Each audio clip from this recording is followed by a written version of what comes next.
The rain fell with an almost musical rhythm, tapping against the rusted tin roof of a small auto repair shop on the edge of town.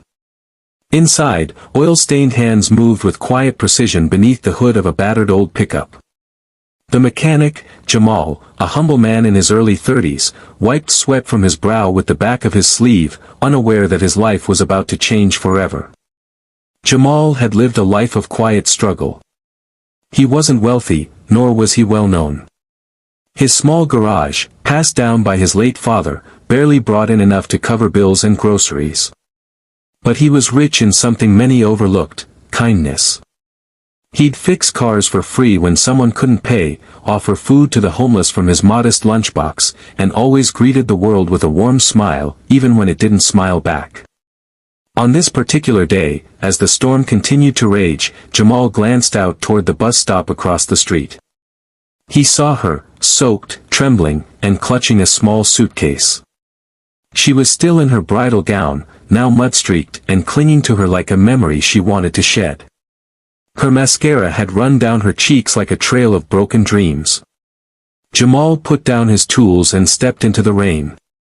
He didn't ask why. He simply offered her shelter. Inside the garage, he handed her a towel and offered her the only seat he had, a cushioned stool beside a coffee-stained workbench. Her name was Sarah. Her voice cracked as she spoke, but she eventually revealed the truth: she had been left at the altar. Her fiancé had called off the wedding an hour before the ceremony, claiming he couldn't spend his life with someone who had too many scars from a difficult past, emotional wounds she had shared with him in confidence. Her parents, humiliated by the cancelled wedding, had blamed her. "You're too damaged to love," her mother had said coldly before storming off. With nowhere to go and no one to turn to, Sarah had wandered until she found herself at the bus stop. Jamal listened quietly, never interrupting. When she finished, he simply nodded and said, "You're safe here." The storm outside mirrored the turmoil in Sarah's heart, but for the first time that day, she felt warmth, not from a fireplace or a heated room, but from a soul that expected nothing in return. That night, Jamal cooked dinner, a humble meal of lentils and rice, and gave her his small bed, choosing to sleep on the garage floor. Over the next few days, Sarah helped around the garage, sweeping floors, organizing tools, and laughing for the first time in what felt like years. Jamal never once looked at her with pity. He saw strength where others saw fragility. He saw resilience where others saw damage. Weeks passed. Sarah began to rebuild her spirit in that garage. Jamal encouraged her to apply for a job at a nearby bookstore. She got it. With her first paycheck, she bought curtains for the garage's small window and a second-hand couch for Jamal to sleep on. Slowly, their lives began to intertwine. Not out of need, but out of respect, shared values, and growing affection.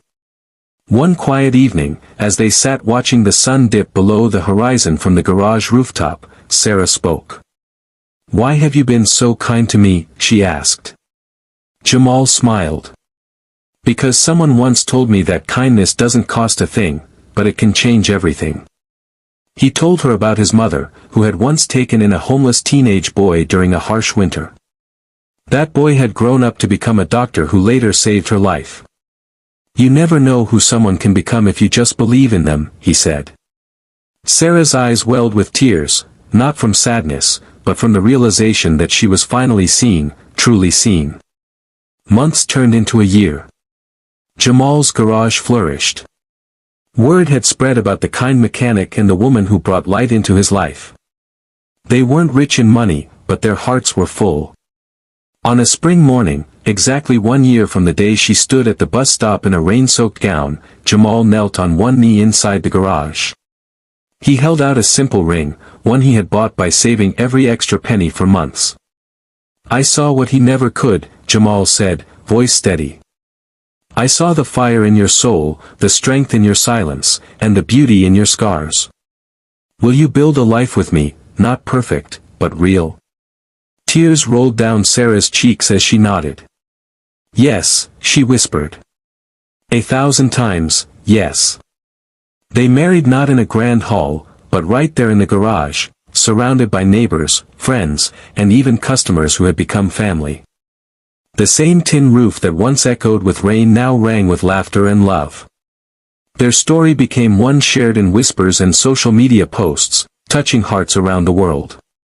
But to Jamal and Sarah, it was never about attention. It was about healing.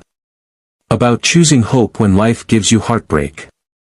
A poor mechanic had taken in a rejected bride, not out of obligation, but out of pure compassion. In doing so, he saw what her fiancé never could, the priceless worth of a soul that had known pain, yet chose love anyway.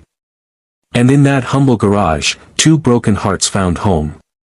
Because sometimes, the greatest love stories aren't written in castles or penthouses, they're written in oil-stained garages, under leaky tin roofs, between two people who simply choose to be kind. The world needs more Jamals. More hearts willing to love without judgment. More eyes that see past the surface. More hands that lift others up without asking what they'll get in return. Because at the end of the day, love isn't about perfection, it's about presence. And that makes all the difference.